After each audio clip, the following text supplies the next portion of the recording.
Guys, may bago akong friend. Ayan, si kuya na nagtitinda ng ice cream. Dumadaan po siya pag bandang hapon.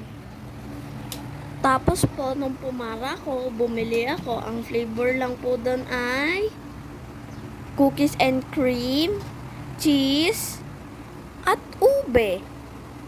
Ang binili ko po ay cookies and cream kasi ayun ay masarap. Hihihi. Ang binili ko po ay 20. Nasa sugar cone pa. Ang 10 naman po ay nasa baso ng Hello Kitty. Wow! Maswerte ako. Hindi ako sinisipon kaya nakakabili ako ng ice cream. Salamat sa panonood ah. Bukas ulit. Babush!